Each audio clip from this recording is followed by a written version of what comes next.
In a world where one woman tries to start a podcast, how will I ever do this on my own? she thought she would have to get expensive equipment. What? I can do all of this on a free app? She thought she would have to find creation tools all over the internet. You mean it can all be contained in an app on my phone and computer? She thought she would have to do all her own distribution. You mean to tell me this app is going to send it to Spotify, Apple Podcasts, Google Podcasts, and all those other platforms for me? She thought she would never make any money. I don't have to wait for a minimum listenership to monetize? She thought that she would have to find all kinds of different equipment and pieces. But I'm going to download this free Anchor app and get started today. Visit Anchor.fm and download the free Anchor app to be just like her, the ultimate podcaster.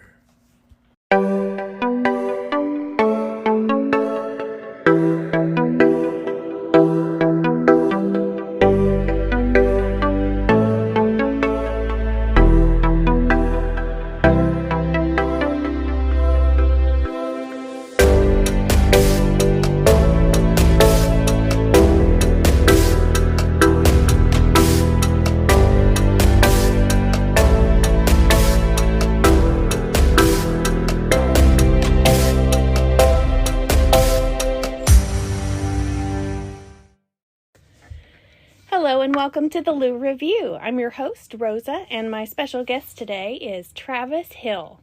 And Travis, I invited you here because I found out about your exciting new business called Teach Bourbon. Now, what is Teach Bourbon? Yeah, awesome. Happy to be here, and Rosa, appreciate it. Teach Bourbon is all about bourbon education. Pretty straightforward there, but it's through experiences is the big thing. It's not just a class or, a study guide or anything like that. It's actually through experiences, through, the exciting part of consuming bourbon, which a lot of us love to do, but actually visiting places and meeting people and doing tastings, learning how to taste beyond just drinking. It's a lot of different things. It's kind of all-encompassing. It's kind of mutated into not just tastings, but also doing elevated tours, VIP experiences, time with industry folks as well. But at the core of it is about learning about our native spirit here in the States, and the history of it, the current state, and the future, kind of most importantly. Okay, so do you teach in a class setting? Do you take people on one-on-one behind-the-scenes tours, or what's your main approach? Yeah, so that's a common question that I get, and I would like to get to a point where I could offer classes, maybe next year, but it's more like tastings, like get a group together, whether it's like a real estate office or at someone's Airbnb, they're in town, and then I can get in front of them and lead them through the tasting and educate them that way. So it's not an actual like scheduled class where I sit down and have a whiteboard. I could do something like that down the line, I'm sure. But yeah, I mean, it's that, it's going to the distilleries. Are you kind of like wanting to function as a concierge for people? That's part of it. Yeah, it's really anything. I mean, also I can procure bottles. I can sell bottles. And that is no joke, because there are so many times like you find out a bottle is going to drop and it's in really high demand, but you have to be able to drive to the place that it's going to be sold at and get there before all the other people are who are very excited to get it as well. So is that something that you do? You keep your eye on the market and when things are going to be released?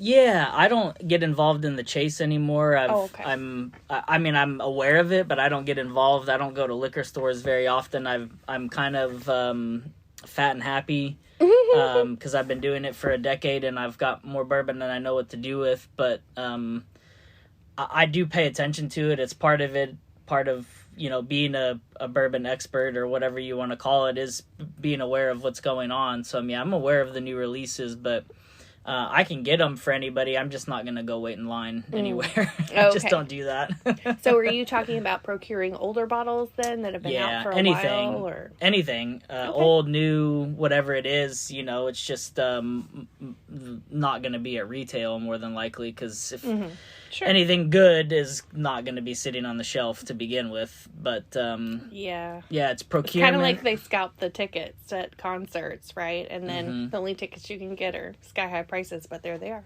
Yeah, that's exactly what it is. I mean, people line up, camp out, flock, when something's released, especially here in Louisville. I know it's bad all over the country and a lot of the big cities. I don't think people quite understand how it is here in Kentucky. We've got people that do it for a living. What's the last one you saw where people were lined up outside the door waiting? That Kroger released a lot of their special bottles not long ago. The King of Kentucky. There were people. I know someone who was there for 48 hours. Whoa! In their car most of the time. I hope so. That sounds uncomfortable. But yeah, it's pretty crazy. I've done some stuff in the past, like Four Roses. I'll go there at 5 or 6 a.m. and they open at 9. But that's the extent. My time, I'm not better than anybody, but to me, my time is more valuable. I'd rather pay a little bit extra when it hits the secondary markets than go sit there in the cold or whatever. Because that's the cost of sitting out in the cold. Yeah, but people do it and they have fun. Like, it used to actually be cool. When I first moved to Kentucky, it was actually, people had a good time with it and everybody knew each other and you could, It was kind of like waiting like the people waiting in line for Avatar movie when it first came out. Yeah, basically. And they were all dressed up in costume. And I guess they did that for Star Wars too, didn't they, when that replayed? Yeah, but now it's a lot more competitive and people, there's not like incidents or anything, but it's definitely more business oriented than competitive having fun. Instead of camaraderie. So I can understand why people do it though, especially when you can make, the person that waited in line for 48 hours probably, made close to 10 grand. So, I mean, it's worth it. But, I don't know. I might have done that, actually. I might have been the exception. Was that person you? No. No. So, how did you get into this? Are you a Kentucky boy? I'm not. I'm originally from California. What? Are you lost? Which I read something today that they're complaining about California, and someone said people from California, you can tell they're from California because they'll tell you. So I'm like, I hate to say it, but that's where I'm originally from. I was there almost 30 years. I'm proud of it. I'm more proud that I left. I got real tired of it. I was kind of aimless, and right around the time I decided to leave, I really started to get into bourbon. This was about 10 years ago. While you were still in California? Yeah, I bought my first, really found the spark when I was out there still, and I knew that I wanted to leave. I didn't know I wanted to work in the bourbon industry, but... Were you already in hospitality or any related industry? Yeah, I was... worked as bartender, managed restaurants, worked at banks. So definitely retail, definitely customer facing and consumer. So I did like that part of it a little bit. I didn't like the retail, and now that I say it, I kind of walk out all back. I don't like dealing with the public or working retail so much, the general public, let's say. Right.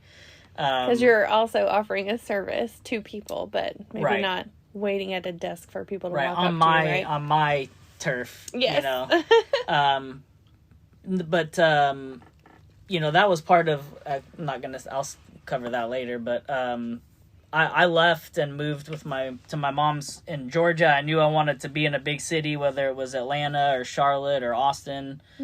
And I was fortunate enough to have time to come up here to Louisville as I got more and more into bourbon. And it took a number of trips before I actually came to Louisville. You used to just go to Bardstown. You didn't come to Louisville. Yeah. And then my 7th trip, I came to Louisville and was like, oh, wow, this is a big city. It's not Shanghai or New York. People are always like, it's not a big city. Like, it's a big city. I was living in a town of 1,100 people. It's a big city. Yeah. So I started coming here and just fell in love with I obviously fell in love with bourbon, but the people here are amazing. It's all about food and sports and family and bourbon. I like the mix. It's election day, so not getting into politics, but I like the mix of the conservative kind of backbone and a lot of progressive thinking, especially in Louisville. So I liked that, and the bourbon industry was a big family business, it felt like. So it was easy decision for me to move up here, and it's been almost 7 years. Yeah, and even with all the competition, what I've really liked is I've been talking to more people in the bourbon industry or the craft beer industry or anything, or even the restaurant industry, is the sense of community that they have, because they see themselves as artisans, a lot of them, and the ones that do, they really cling to each other and support each other. Like the guys from the different breweries will go around to each other's bars and hang out with each other and learn from each other. And like, I'm sure there's an element of competition, but at the same time, that's what's really kept me coming back, is that sense of community in all those different little sections, right? So, who taught you about bourbon? You said you were a bartender. Is that how you, like, tasted bourbon for the first time, or do you remember? Yeah, no, I didn't. That is not funny enough. My dad's always been a big Scotch fan, so I grew up around whiskey. But I never really drank bourbon until I was getting ready to leave California. I've always loved Jack Daniels, for not necessarily the whiskey, which I do like. But the company itself, it's a true through and through American company, which I really like. Drank it in college, obviously, you know. So I kind of started there, but then I just was like, what's the best Jack Daniels I could buy? It turns out there's stuff you can buy from overseas that's different, quote unquote, better than what's sold here in the States. So I bought that, and I was like, hey, I kind of like this. Jack Daniels brand, or you mean just whiskey in general? Jack Daniels whiskey. Did they fly it in planes and land it and then fly it back? Is that how they ship it over in containers a lot of times? They ship it over on ships? In bottles a lot of times, yeah. Do you know about the Blantons that they fly to Japan and land and then fly it back? No. Oh, that's a nice story. We're going to have to talk later. That's ridiculous. Well, we'll see. I had it. It was amazing. But, so, what transitioned you from Jack Daniels to bourbon? I just realized that I liked American whiskey, and so I said, all right, well, let's try bourbon, which I will argue Jack Daniels is bourbon, but that's a whole nother podcast. Because it doesn't have to be made in Kentucky to be bourbon. It does to be Kentucky bourbon. Right. I don't think... Well, anyways, I could go on forever about You're that. like, I have been to so many states and have bourbon, I don't care where I am. Yeah. But the Tennessee whiskey thing in particular, that's that's still a debate that will never end. But I just decided to buy some bourbon and bought Elijah Craig 12-year and Angel's Envy, second bottle I ever bought. And I was like, hey, this stuff's... I can drink this. I like it. You know, I was drinking it with ginger ale, which I still think is a great drink.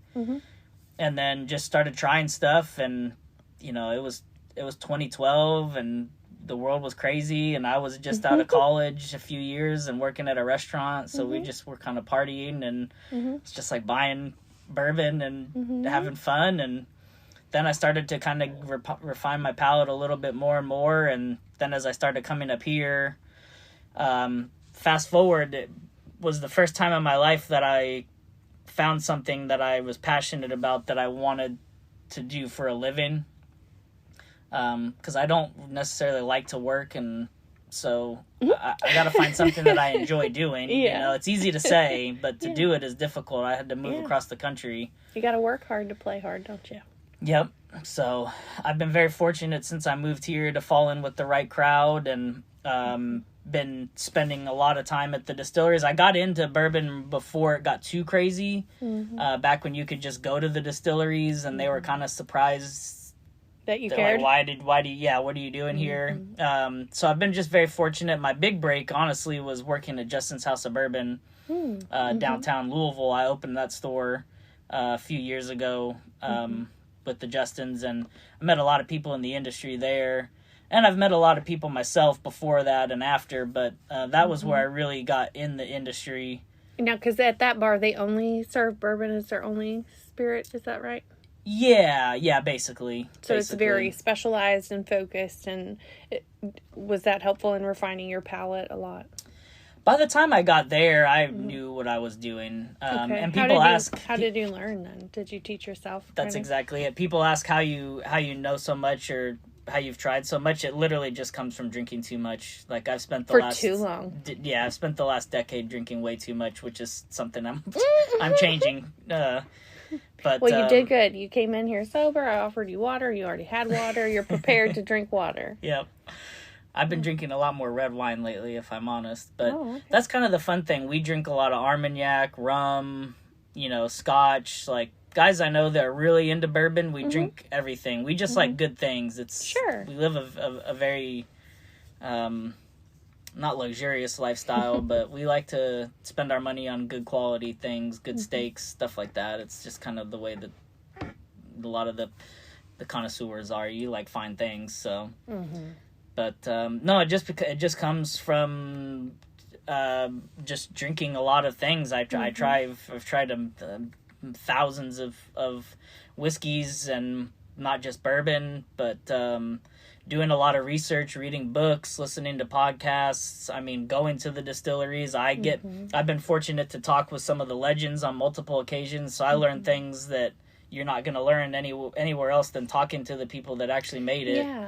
So that's where I have my insider knowledge that I pass along. There's a lot of misconceptions and misinformation. I know that's a buzzword, but there's a lot of untruths out there that the general bourbon public think, is the truth, and it's not. And what would an example of that be? Just a lot of the history of the big distilleries. They say this person did that, or this was the first person to do that, and it's like, we don't have any actual proof that that's true. Like, they may have done that. But once you start listening to people like Mike Veach and even Fred Minnick, their books, they cover a lot of that. Like, we have to create this. You have to have those people to bring in the general public. So I don't blame them. The storytellers, is that the storytellers? Yeah, it's necessary. So I just like to go to the next level with people. Talk about how bourbon's made. How to drink it. A lot of what's driving this renaissance in bourbon is women like yourself, which is part of where our relationship started. Yeah. And we're all for that. Y'all taste better than we do, just scientifically. Your palates are better, but a lot of women are very turned off to it because they're used to being, take a shot, this or that. Yeah. Or they don't really know how to drink it. And one of the things that I pride myself in, and we did at House of Bourbon, is getting females to drink it properly. And more times than not, they're going to be like, oh, I actually can do this, and I do like it. So it's, that's part of it too, is getting a crowd. I'll run into crowds of guys who think they know everything and don't. Guys who know more than they think they do. Aww. Women who like bourbon, some that don't, and people that don't, and by the end of it, everybody's enjoying it and understanding it, and it is it's a big part of our heritage as a country, and it's our unique product. So I think it's important for everybody to understand it. And what's really cool is a lot of my family that either has never drank bourbon, never cared about it, or my dad, who hasn't drank it for 50 years, they love it and always want me to send them stuff. Yeah. So it's kind of cool as the generations are all getting into it. We need as a country to come together over a lot of different things, and I think bourbon's one thing that we're starting to see everybody kind of getting into. So it's definitely really cool. Here in Louisville. Yes. Yeah. And I know we've got a ways to go because there's a lot of people in Louisville and in Kentucky that don't know too much about bourbon. It is so true. Crazy. Well, and Whiskey Row in downtown Louisville is full of historic buildings that have recently been renovated and turned into great places to house distillery tours. Like, I just did Evan Williams. I want to go to Fort Nelson, which is Michter's, and then there's a few others. help me out here. What are some ones in historic buildings we don't want you to miss downtown? Angel's Envy just had their Old big Forester, renovation. for sure. Yes, Old Forester. That's tough to beat. Yeah. Angel's Envy is an old building. I think their building was built in the early 1900s. Mm-hmm. They just did a major renovation. Rabbit Hole, I believe, is a new building. Yeah, that's a new building. That's a new building. Which is gorgeous. It's is. And it's not technically on Whiskey Row, right? It's more towards Nulu. I think that's still technically Whiskey Row. This is it? something that Mike Veach taught me, that Whiskey Row extends down Market and Main pretty far. It's not just that little stretch, but that's what we refer to as Whiskey Row. I mean, it's not a street named Whiskey Row, so I mean, it's really whatever we want to call it, right? So if they build something new there, we can just say, yeah, it just keeps growing. Like you expand the Riverwalk or something. Yeah, you had Michter's. Evan Williams' building isn't anything too special, but I'm sure it's been there forever. Well, everything downtown has. It is historic, and it was there at least, let's see, I think we learned about Evan Williams himself making bourbon in the 1700s, and then they showed us inside. They have a facade of the front of the building, and they were talking about how it was that way since the 1800s. So cool. It is a pretty historic building. They just have a lot of really high-tech stuff inside now. Right. So it doesn't appeal much from the outside, but inside it's really cool. Yeah, it just looks like an office building. It looks super, like, nondescript. Mm-hmm. So, I love just history in general. And the storytelling aspect really does get my attention.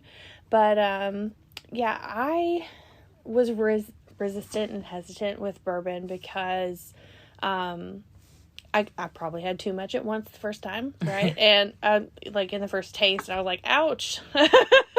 This just hurts. But I already didn't like wine because that gave me a headache, and was trying different things, and just over time I realized even though I didn't like the taste of it, we would have it with Coke or Coke Zero and Fresca are our drinks of choice, right? So like you were talking about with the ginger ale, I got used to drinking bourbon mixed with some soda, and I liked how I felt, and I didn't feel hungover the next day, and so it was I liked how my body responded to it. Right. And so in getting to know different distilleries, I was like, well, I want to understand why people do these flights, right? So I tried a flight at Jim Beam and learned I love Basil Hayden toast, and it was so sweet and smooth. And I was thinking, oh, but I don't like rye whiskeys, until I had a flight where they said you get a rye with your Michter's flight, and I was like, can I not, though? And they're like, yeah, you can switch to a different Michter's for $60 more. And I was like, okay, I'll take the rye. And then that was my favorite. I almost offered you some when you came in tonight because, it just makes me so happy. But yeah, that's part of why you got to just try things. But I understand the rye part. It's still, there's still a long way to go in that category. But it just is. It's spicier because rye is a more intense grain, so I mean it's understandable. But a lot of these new ryes like Peerless and Michter's and New Riff, they're doing them. There's a lot of science behind it. We don't have to get into it, but they're a lot more softer like corn than a spicy like rye like you may have run into. Right, especially in the cheaper bottles, right? But it was. Let's see. I really think that having flights makes a huge difference for learning to compare immediately, because I took a group of 15 women to Evan Williams, and I don't think many of them had had a flight before. And so I heard several of them saying, oh, I don't like rye whiskey, though. But as he was describing things, and they learned to add a little water here and there, and we got to the rye, I think was the 3rd out of 4, they were like, oh my goodness, this isn't bad. Right. I might actually like this. And it was so cool because it was like mirroring my own experience, right? So I kind of see why you would want to do this all the time, to kind of walk with people through that discovery. Right. It's just the joy of teaching, right? Yeah. And it's something that I'm passionate about. I like to say it's my hobby and my passion and my profession. So it brings me joy to see other people get joy out of it. I'm going to use that. Yeah, sure. I like that. Yeah. Make that your slogan. Two important things there is, first of all, blind tasting is a big part of why my palate is what it's become. Because you'll never know what you're going to like or dislike until you've removed the preconceived notions. So I've surprised myself a lot. And now I know a lot of things. I'd be like, I know what this is. Like, I know what it is without knowing what it is. But my biggest thing is the flights. That's when I do my quote-unquote classes. It is a flight. I like to start with a wheated bourbon, which has no rye in it. It's got wheat instead of rye. And then you go to a traditional bourbon. It's got a little bit of rye. Then you do something like Four Roses that has a much higher rye content. And then I do a rye.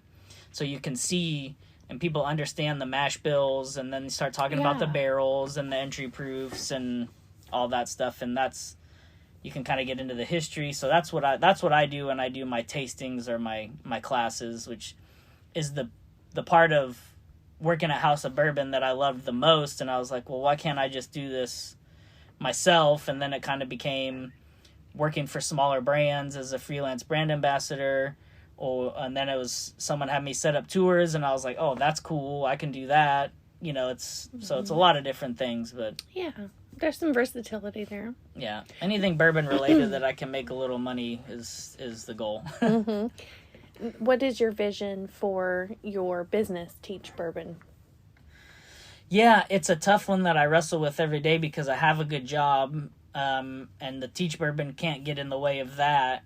And a lot of people are telling me, like, oh, this could be a full-time thing for you. And I'm like, probably, possibly, but I don't really want to... Could it take up that much time? Yes. Would it be worth it? And financially, like, there are a lot of people doing tours for tourists around here. Now, what I wanted to partner with you to do that we're coordinating on is teaching local women the history that we live around all day and have never been down Whiskey Row, and learned what's right at our fingertips. And so we're going to do some distillery tours together, and we've already started. And so I think that is going to be a really cool niche to operate in, but we have so much tourism here just all year. Yep. So especially in the fall, right? It's all year now. It is just spring all year. And summer and fall. It'd be interesting to see post-COVID how we do in the winter, because we don't know. But it's been a juggernaut of a year for sure. So I'm certainly not opposed to doing stuff for people that don't know anything or know much about the industry. But my kind of forte is the elevated experiences, the next level education. We don't have a lot of that in the industry. It is very surface level. So I feel like I'm kind of ahead of the game. You go to a lot of distillery tours and they keep telling you the same things over and over again. And, correct. Yeah. They work really hard to make their experiences unique and elevate them as people get more and more into it. But the next level education is certainly lacking. So that's why I like to tag along on a lot of tours and kind of add to what the tour guides are saying, because I love them to death, and I just know more than they do most of the time, and I'm not trying to step on their toes or anything. I just want to add to it and maybe teach them something. And look, I don't know everything. I love when I meet someone that teaches me stuff. It's all about us all educating and understanding more. It's not about me just talking to people. Right, yeah. And I think that value of walking people through an experience is really valuable because you can talk to people all day, and like, as I learned as a nurse, people retain about 10% of what you teach them. So then don't be surprised when you need to come back in there the next time and say the same thing again and hope that they retain 10% more. Right. Yeah. And so it needs to be like a layered approach. And especially when you can only drink so much alcohol before you're like, okay, I'm just going to enjoy this and I'm not really learning much anymore. Right? Yeah. Those brain cells are put to sleep right now. Yeah, you do have to be careful with that. At the end of the day, it is, it is alcohol. It's part of why it's hard to drink, and people have to respect that. And I think a lot of people don't. And once you kind of understand that in small sips, you know, it's a little easier to stomach. Mm-hmm. Pun intended, I guess, or not. I don't know. Well, yeah, you want to be careful with that. Oh, what I was going to tell you is my grandmother's maiden name. It's not a password to any of my accounts. There you go. But my grandmother's maiden name was Rye, and she was Irish, so I felt like obligated to try the rye, because I was like, okay, what's this namesake I've got going on? So I'm really glad to have found some rye that I liked. Well, thank you so much for spending this time with me, Travis, and I look forward to working with you on teaching some more of the local women about bourbon and elevating our experience. So, Travis, if people want to book your services to teach them more about bourbon, how can they get in touch with you? Real easy. Teachbourbon.com. Teach Bourbon on Facebook. I have an Instagram, and I think there's a Twitter, but I don't use those. It's hard enough. Teachbourbon.com. Pretty easy. All right. And you actually check those messages then? I do. Good deal. Yep. All right. So look him up and subscribe to the podcast to be notified of the next episode. Bye.